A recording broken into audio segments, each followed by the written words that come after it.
प्यारे विद्यार्थियों नमस्कार, स्वागत है हमारे यूट्यूब चैनल में। आप लोग को आज हम अर्थशास्त्र के मेनली जो दो पार्ट होते हैं दोनों के बारे में बताते हैं। व्यष्टि अर्थशास्त्र और समष्टि अर्थशास्त्र क्या होते हैं, इसमें क्या अध्ययन किया जाता है, इसके विभिन्न अंगों का पूरा विवरण बताएंगे। ठीक है, समष्टि अर्थशास्त्र में क्या अंतर है और व्यष्टि अर्थशास्त्र में क्या अध्ययन किया जाता है, समष्टि अर्थशास्त्र में क्या अध्ययन किया जाता है, इसके बारे में मेनली जो जो अध्ययन किया जाता है उसके बारे में पूरा का पूरा जानकारी हम बताएंगे। व्यष्टि अर्थशास्त्र कैसे बना, समष्टि अर्थशास्त्र कैसे बना।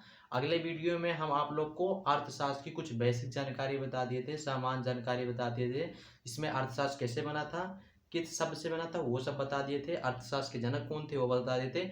अब दूसरे पार्ट में हम ये बता रहे हैं समष्टि अर्थशास्त्र और व्यष्टि अर्थशास्त्र में मुख्य अंतर क्या है। ठीक है, तो आगे हम बताते हैं। पहले कौन सा पार्ट है, व्यष्टि अर्थशास्त्र। ठीक है, व्यष्टि अर्थशास्त्र में किसका अध्ययन करते हैं। ठीक है,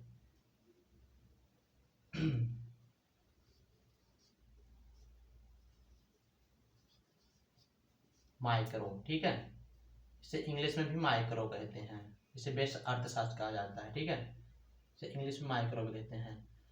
माइक्रो शब्द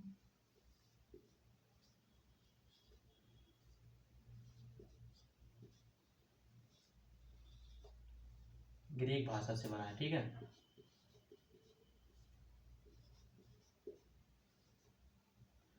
ग्रीक भाषा से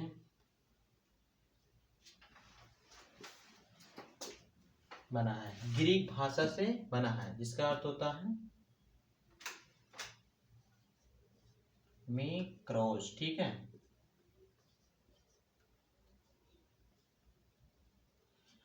माइक्रो शब्द ग्रीक भाषा के शब्द से मैक्रोस शब्द से बना है, जिसका अर्थ होता है छोटा। ठीक है, छोटा, इसे इंग्लिश में भी माइक्रो ही कहते हैं। इसका स्पेलिंग होता है MICRO, माइक्रो। ठीक है, इसमें आप लोग को बता दिया, हम थोड़ा हट जाते हैं क्योंकि आपको बता दें पूरा का पूरा जानकारी, क्योंकि आप लोग को दिखती नहीं है। आप लोग स्क्रीनशॉट लेना चाहें तो ले ले, इतना का। ठीक है, अब होती क्या है इसके बारे में बताते हैं। तो प्यारे बच्चों, इसमें जो होता है व्यष्टि अर्थशास्त्र के अंतर्गत हम अर्थव्यवस्था के छोटे छोटे इकाइयों का अध्ययन करते हैं। किसी भी अर्थव्यवस्था के छोटे छोटे इकाइयों का अध्ययन हम करते हैं।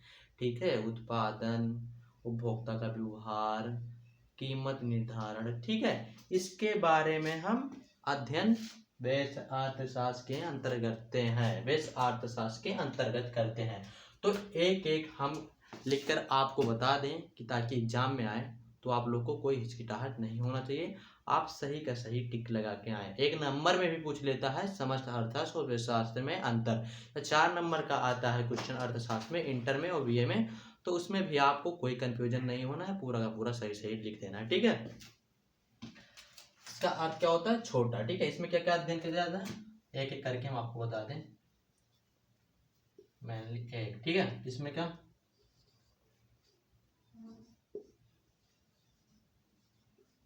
उत्पादन। ठीक है, दूसरा उपभोक्ता का व्यवहार। ठीक है,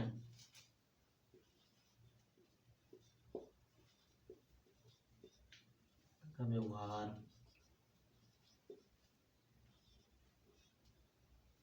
उपभोक्ता का व्यवहार। ठीक है, उपभोक्ता का व्यवहार, उत्पादन। ठीक है, कीमत निर्धारण,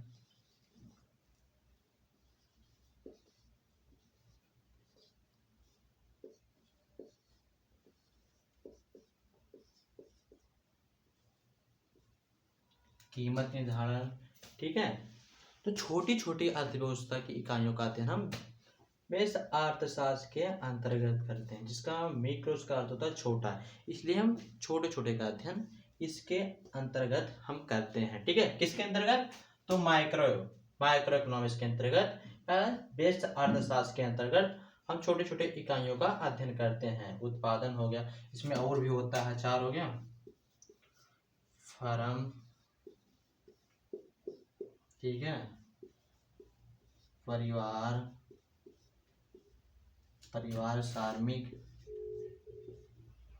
ठीक है, सामयिक आदि,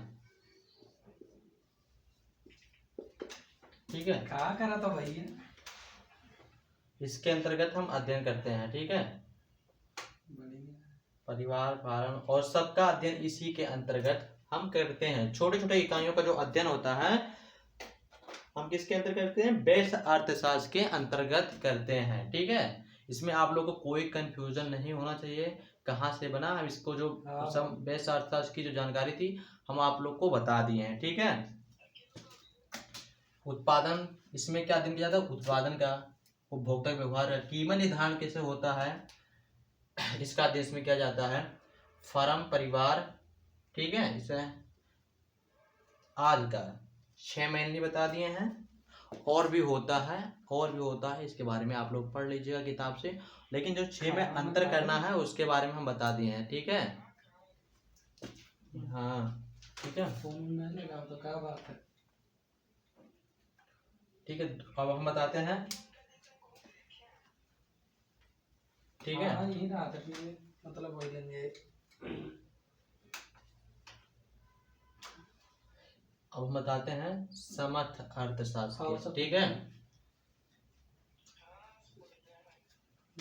इसमें आप लोगों को कोई कंफ्यूजन नहीं होना चाहिए, पूरा बता दिए हैं। बहुत बिजी रहता है शायद मोबाइल में।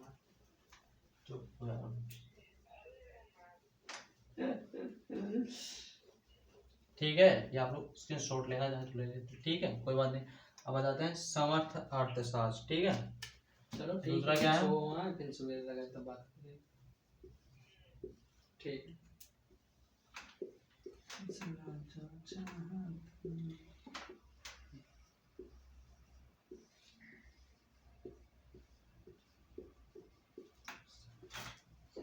समर्थ अर्थशास्त्र जिसका इंग्लिश में होता है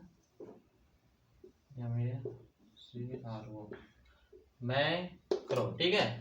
एक किस ग्रीक भाषा की बना है?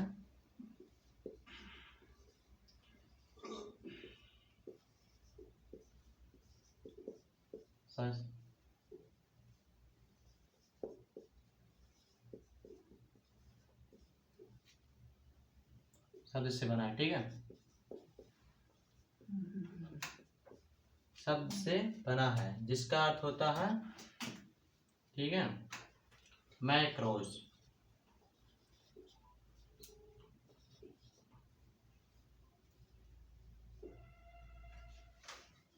जिसका अर्थ होता है मैक्रोज। इसका अर्थ होता, ग्रीक की भाषा है ग्रीक, जिसका अर्थ होता है बड़ा, बड़ा। जो समर्थ अर्थशास्त्र है उसके अंतर्गत हम बड़े बड़े इकाइयों के अध्ययन करते हैं अर्थव्यवस्था में, जैसे कुल उत्पादन, कुल लागत, राष्ट्रीय आय, बेरोजगार दर, इसके बारे में हम पूरा अध्ययन किसमें करते हैं? समर्थ अर्थशास्त्र के अंतर्गत करते हैं, ठीक है। इसमें आप लोगों को कोई कंफ्यूजन नहीं होना चाहिए, ठीक है। इसमें किसका किसका अध्ययन करते हैं वो बता देते हैं, ठीक है। ये कहाँ से बना आप लोग को बता दिए हैं, किस क्या क्या अध्ययन करते हैं, ठीक है। नंबर 1,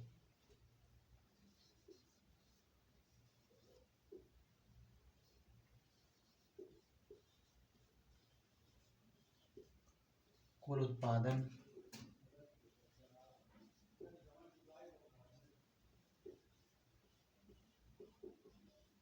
कुल लागत, ठीक है,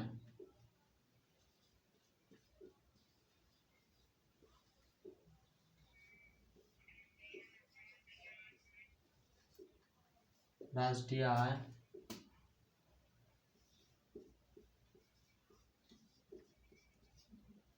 रोजगार, ठीक है। जो इसमें 4 बता दिए हैं, क्या क्या? कुल उत्पादन, कुल लागत, राष्ट्रीय आय और रोजगार दर, ठीक है, रोजगार दर, जो हम समर्थ अर्थशास्त्र के अंतर्गत करते हैं। पूरे अर्थव्यवस्था की बड़ी बड़ी इकाइयों का हम अध्ययन किसमें करते हैं? समर्थ अर्थशास्त्र के अंतर्गत करते हैं। इसमें इंग्लिश में बोलते हैं मैक्रो, ठीक है। समर्थ अर्थशास्त्र ग्रीक भाषा के शब्द से बना है मैक्रो, जिसका अर्थ होता है बड़ा, ठीक है। इसमें क्या किसका किसका अध्ययन करते हैं? कुल उत्पादन, ठीक है, कुल लागत और राष्ट्रीय आय, ठीक है। अब दोनों में मुख्य अंतर बताते हैं, एक एक करके दोनों का मुख्य अंतर बताते हैं, ठीक है। बता दिए हैं, ठीक है। मुख्य अंतर दोनों को बताते हैं, रुक 1 मिनट।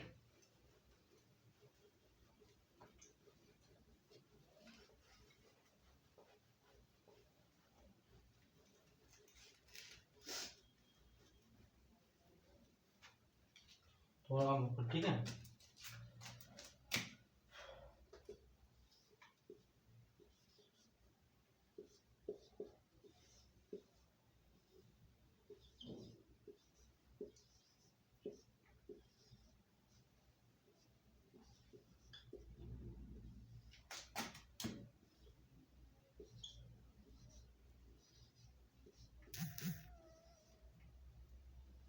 समष्टि,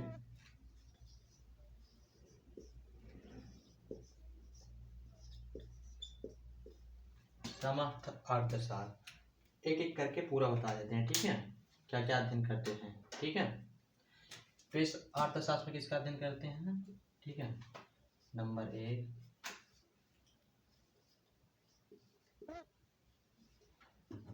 उत्पादन, दूसरा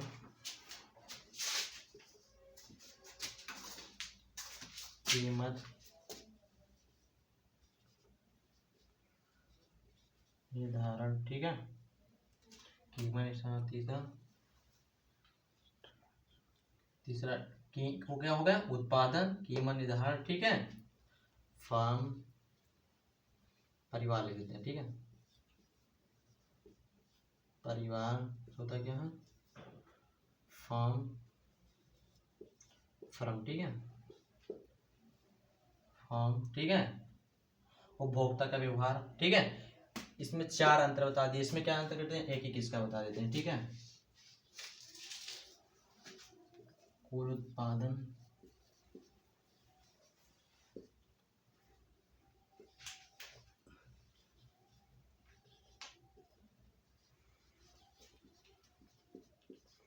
कुल लागत,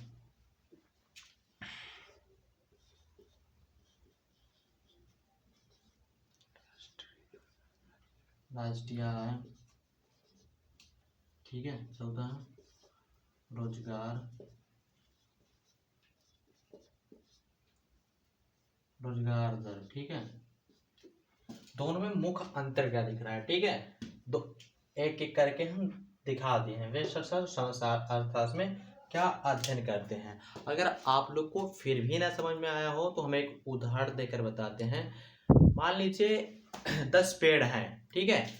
10 पेड़ हैं और उनके एक एक पत्तियों का, पत्ती मतलब पत्तियों का अध्ययन हम किस में करते हैं, व्यष्टि अर्थशास्त्र में करते हैं। 10 पेड़ जो हैं उसकी पत्तियों का अध्ययन किस में करते हैं, व्यष्टि अर्थशास्त्र में करते हैं। और जो 10 पेड़ हैं उनका अध्ययन किस में करते हैं, जैसे पेड़ हैं 1 2 3 4 5 6 7 8 9 10। अब हम व्यष्टि अर्थशास्त्र में किसका अध्ययन करते हैं, इसके जो पत्तियां हैं उसका अध्ययन हम व्यष्टि अर्थशास्त्र के अंतर्गत करते हैं। लेकिन जब अब समझ आ गया, ठीक है, तो उसके अंतर हम 1 पेड़ 2 पेड़ 3 पेड़ इसका लगातार अध्ययन करते हैं, ठीक है। तो आप लोग को समझ में आ गया होगा, ठीक है। क्योंकि इसका अर्थ होता है छोटा, इसका अर्थ होता है बड़ा, आप लोग को हम बता दिए हैं। और जो उदाहरण दिए हैं, एग्जाम्पल दिए हैं, वो भी आप लोग को समझ में आ गया होगा कि व्यष्टि अर्थशास्त्र में हम किसका अध्ययन करते हैं, एक एक पत्तियों का अध्ययन करते हैं। लेकिन समष्टि अर्थशास्त्र में पूरे पौधे का अध्ययन किया जाता है, ठीक है। केवल पत्तियों का नहीं, पूरे पौधे का। दोनों में मुख्य अंतर क्या था ये बता दिए हैं, ठीक है। तो जय हिंद दोस्तों, फिर मिलते हैं अगले क्लास में।